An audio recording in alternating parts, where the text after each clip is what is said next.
The extension of basic services to the people continued in the past year as we pursued a better life for all. To date, nearly 7 million households have been connected to the grid and now have the electricity.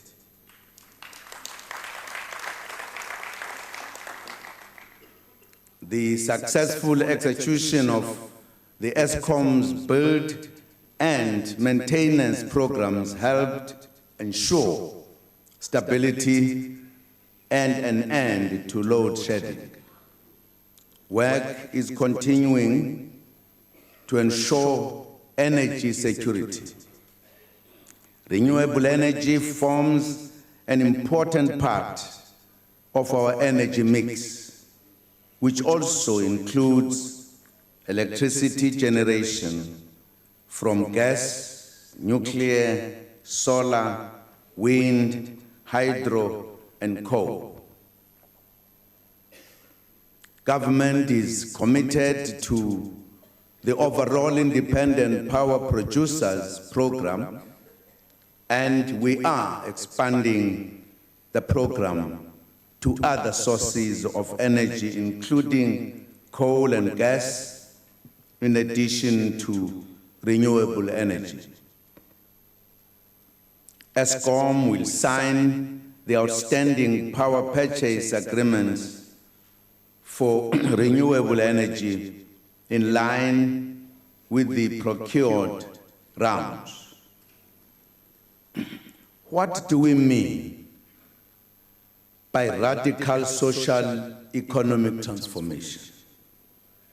We mean fundamental change in the structure, systems, institutions, and patterns of ownership, management, and control of the economy in favor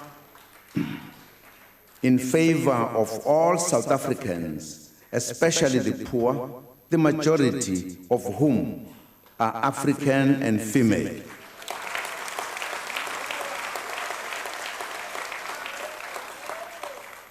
As defined by the government, by the governing party, which makes policy for the democratic government. 22 years into our freedom and democracy, the majority of black people are still economically disempowered. They are dissatisfied with the economic gains from liberation.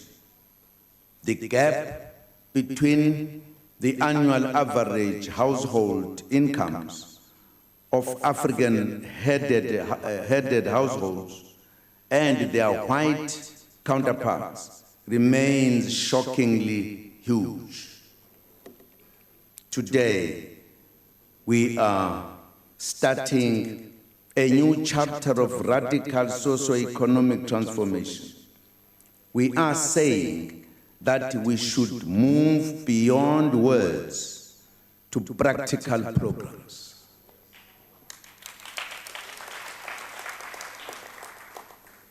The state will play a role in the economy to drive that transformation.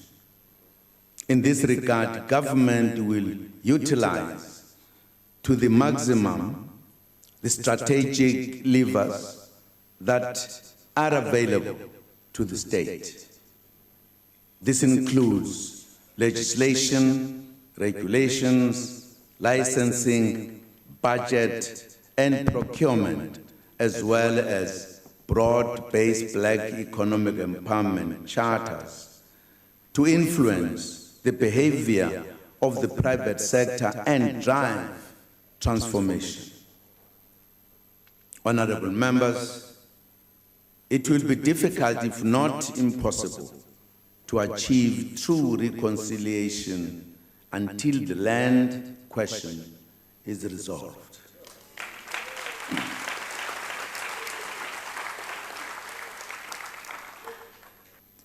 We had stated our intention of using the Expropriation Act to pursue land reform and land redistribution in line with the Constitution.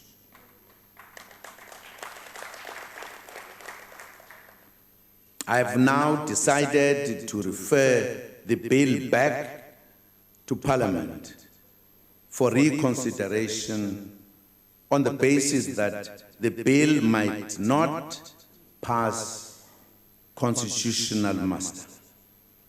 This is due to inadequate public participation during its processing. We trust that Parliament will be able to move with speed in meeting the requirements so that the law can be finalized to effect transformation. The reopening of land claims is also still on hold because the Restitution of Land Rights Amendment Act 2014 was declared invalid by the Constitutional Court. The Constitutional Court found that the public consultation process facilitated by the National Council of Provinces and some provincial legislatures did not meet the standards set in the Constitution. Going forward, government will continue to implement other programs such as the strengthening of Relatives' Right Program, also known as the 50-50 program. In this program, the farm workers join together into a legal entity and together with the farm owner and the new company is established that the workers and the owner become joint owners.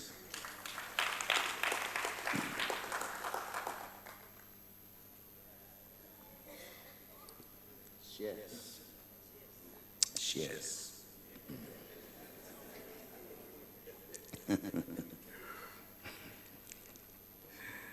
To date, 13 proposals have already been approved, benefiting 921 farm dweller households at a value of 631 million rand.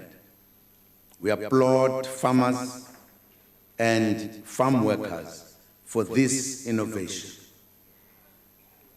Most importantly, we appeal to land claimants to accept land instead of financial compensation.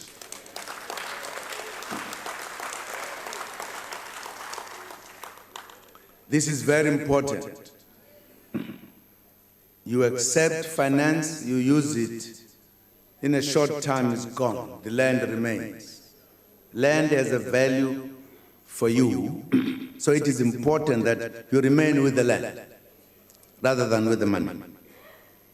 I think we were not very meticulous at the beginning by saying you can choose money or land. I think we should have just said the land is brought back to you, you keep it.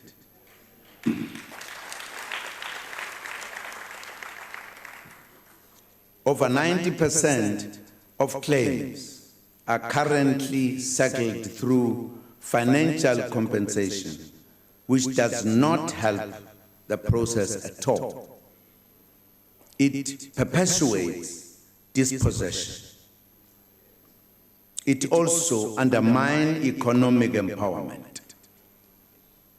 Government has committed itself to support black smallholder farmers.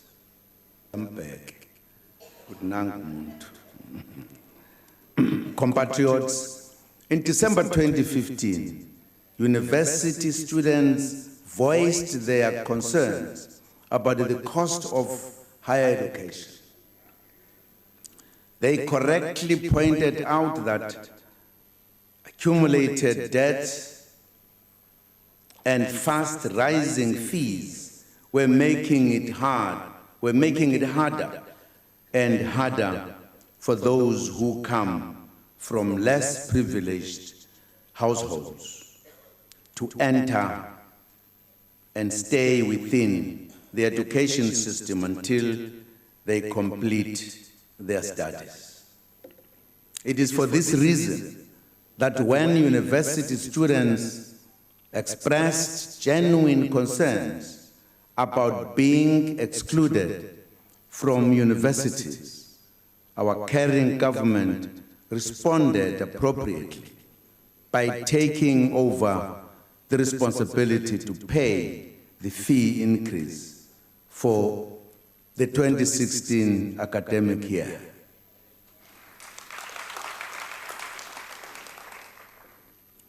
Government also settled all debt owed by NSFAS students and extended the coverage to larger numbers of students than ever before.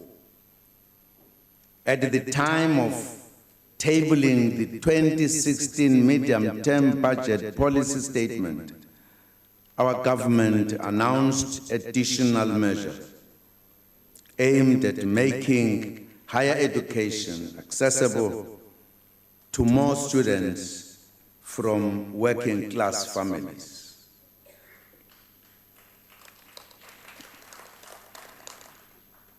Government has provided funds to ensure that no student whose combined family income is up to 600,000 rand per annum will face fee increases at universities and TVET colleges for 2017.